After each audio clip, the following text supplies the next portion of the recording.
વરસાદી વાતાવરણમાં આ રીતે એકવાર ભરેલા કારેલાનું શાક બનાવી લીધું તો બધા આંગળા ચાટતા રહી જશે. આ શાક સ્વાદમાં એકદમ ટેસ્ટી અને ચટાકેદાર બનશે.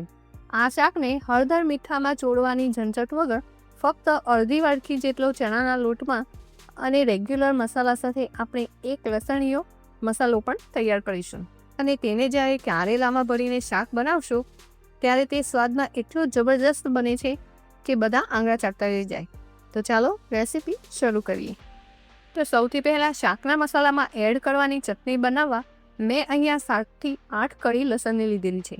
સાથે મેં અહીંયા 1 ચમચી જેટલું કાશ્મીરી લાલ મરચું લીધેલું છે. સાથે તેમાં અડધી ચમચી જેટલું મીઠું ઉમેરી દઈશું અને અડધી ચમચી જેટલું જીરું એડ કરી દઈશું અને બધી જ વસ્તુને સારી રીતે ખાંડી દઈશું. તો મિક્સર જાર કરતાં આ રીતે ખાંડીની લસણની ચટણી બનાવવાથી તેની એકદમ સરસ એવી ફ્લેવર શાકમાં આવે છે. તો બધી જ વસ્તુ ક્રશ થઈ ગઈ છે અને આપણી લસણની ચટણી તૈયાર થઈ ગઈ છે. અને હવે કારેલામાં ભરવાનો મસાલો બનાવવા મેં અહીંયા અડધી વાટકી જેટલો ચણાનો લોટ લીધેલો છે. વાટકીના આ માપથી આપણે 8 થી 9 નંગ જેટલા કારેલામાં આ મસાલો ભરી શકીશું. હવે આપણે તેમાં વાટીને તૈયાર કરેલી લસણની ચટણી ઉમેરી દઈશું.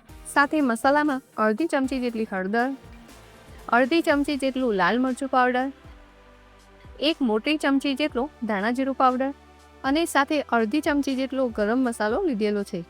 હવે મેં અહીંયા 2 મોટી ચમચી જેટલા સફેદ તલ લીધેલા છે. સાથે અડધી ચમચી લીલી વરિયાળી એડ કરી દઈશું. હવે તેમાં 1 મોટી ચમચી જેટલું તેલ એડ કરી દઈએ અને આ સાથે જ કારેલાની કડવાશને બેલેન્સ કરવા માટે મેં અહીંયા 1/4 કપ ગોળ લીધેલો છે. અહીં ગોળને મેં ઝીણો સમારીને લીધો છે. સાથે શાકને ચટપટો સ્વાદ દેવા માટે અડધા લીંબુનો રસ નીચોવી દઈશું અને ઉપરથી ખૂબ સારા એવા પ્રમાણમાં લીલા ધાણા એડ કરી દઈશું. અને હવે છેલ્લે તેમાં સ્વાદ અનુસાર મીઠું પણ એડ કરી દઈશું અને બધી જ વસ્તુને હાથેથી સારી રીતે મિક્સ કરી લઈશું. તો અહીંયા તમે જુઓ બધી જ વસ્તુ સારી રીતે મિક્સ થઈ ગઈ છે અને ગોળ મસાલામાં સારી રીતે વળી ગયું છે અને મસાલામાં સારું એવું બાઇન્ડિંગ પણ આવી ગયું છે. તો હવે તેને સાઈડમાં રાખી દઈશું. અને હવે શાક બનાવવા માટે મેં અહીંયા વજનમાં 350 ગ્રામ જેટલા મીડિયમ સાઇઝના કારેલા લીધેલા છે. અહીં શાક બનાવવા માટે મીડિયમ સાઇઝમાં અને નાના હોય એવા કારેલાની પસંદગી કરવી જેથી તેમાં મસાલો સારી રીતે ભરી શકાય. હવે સૌ પ્રથમ કારેલાના ઉપરના અને નીચેના ડીટીયાના ભાગને કાઢી લઈએ અને હવે કારેલાના ઉપરની જાડી છાલને આ રીતે કાઢી લઈશું. તો આ રીતે એકદમ હળવા હાથે આપણે બધા જ કારેલાની છાલને કાઢી લેવાની છે. હવે આપણે આ રીતે કારેલાને વચ્ચેથી ઊભો કટ લગાવી દઈશું જેથી તેમાં સારી રીતે મસાલો ભરી શકાય. અહીંયા મેં એકદમ તાજા અને કૂણા કારેલા લીધેલા છે જેથી તેમાંથી બીજ કાઢવાની જરૂર નથી. તો અહીંયા આ રીતે બધા જ કારેલામાં કટ લગાવી દઈશું અને હવે કટ કરેલા કારેલામાં તૈયાર કરાયેલો મસાલો ભરી દઈશું. તો અહીં મસાલો ભરતી વખતે આપણે મસાલાને હાથેથી થોડો દબાવીને ભરી દેવાનો છે. તો આ રીતે મેં અહીં બધા જ કારેલામાં મસાલો ભરીને રેડી કરી લીધા છે. હવે અહીં મેં કારેલાને બાફવા માટે કુકર લીધેલું છે. તેમાં અડધો કપ જેટલું પાણી ગરમ કરી દઈશું. હવે ત્યારબાદ કુકરમાં એક આ પ્રકારનો કાંઠો રાખીને તેના ઉપર આ રીતે કાણાવાળી ડીશ રાખી દઈએ અને હવે તેના ઉપર ભરેલા કારેલાને આ રીતે રાખી દઈશું. અહીં આપણે કારેલાને પાણીની વરાળ વડે બાફવાના છે. તો મેં અહીં બધા જ કારેલાને રાખી દીધા છે. તો હવે કુકરનું ઢાંકણ બંધ કરી દઈએ અને હાઈ ગેસની ફ્લેમ પર 5 વિસલ કરી લઈએ. તો અહીં 5 વિસલ થઈ ગઈ છે. તો કુકરનું ઢાંકણ ખોલીને જોઈએ તો કારેલા સારી રીતે ચડી ગયા છે. ચપ્પાની મદદથી ચેક કરીએ તો કારેલા અંદર સુધી સારી રીતે બફાઈ ગયા છે. અને હવે ફટાફટ શાક વઘારવા માટે અહીં કઢાઈ ગેસ પર રાખી દીધી છે. હવે તેમાં 3 થી 4 ચમચી જેટલું તેલ એડ કરી દઈશું.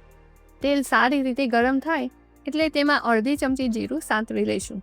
જીરું ફૂટવા લાગે એટલે તેમાં અડધી ચમચી હિંગ, ઝીણા કટ કરેલા લીલા મરચાં, 1 ઇંચ આદુના ટુકડાને ખમણી લઈશું અને બધી જ વસ્તુને સારી રીતે સાંતળી લઈશું. હવે મેં અહીં એક મીડિયમ સાઇઝની ડુંગળીની પેસ્ટ બનાવી લીધી છે. તેને વઘારમાં એડ કરી દઈશું અને ડુંગળીને વઘાર સાથે સારી રીતે સાતરી લઈશું. તો લગભગ 1 થી 2 મિનિટમાં જ ડુંગળી સારી રીતે સતળાઈ ગઈ છે અને તેલ પણ છૂટવા લાગ્યું છે.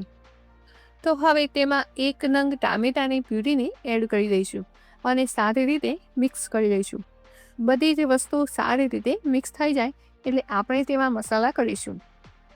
તો મસાલામાં અડધી ચમચી હળદર, 1 ચમચી કાશ્મીરી લાલ મરચું પાવડર, 1 ચમચી ધાણા જીરું પાવડર અને સ્વાદ અનુસાર મીઠું એડ કરી દઈશું અને મસાલાને સારી રીતે મિક્સ કરી લઈશું.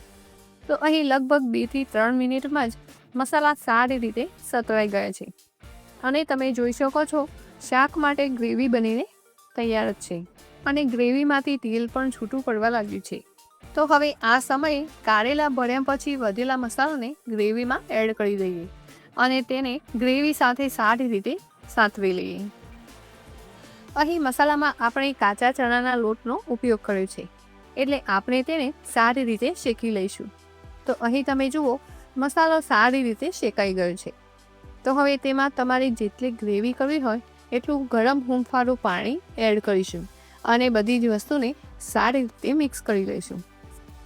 તો મેં અહીં મારે જેટલી જરૂરિયાત હતી એટલી ગ્રેવી કરી છે. તમે તમારી જરૂરિયાત પ્રમાણે ગ્રેવી ઓછી કે વધારે કરી શકો છો. તો અહીંયા તમે જુઓ ગ્રેવી બનીને તૈયાર છે. તો હવે આપણે તેમાં બાફેલા કારેલા એડ કરી દઈશું અને સારી રીતે મિક્સ કરી લઈશું. તો અહીં તમે જોઈ શકો છો એકદમ ટેસ્ટી અને નવી જ રીતે ભરેલા કારેલાનું શાક બનીને તૈયાર છે. તો ઉપરથી લીલા ધાણા એડ કરી દઈશું. તો જુઓ વરસાદી વાતાવરણમાં ખાવાની મજા પડી જાય એવું ટેસ્ટી કારેલાનું શાક એકવાર જરૂર ટ્રાય કરજો.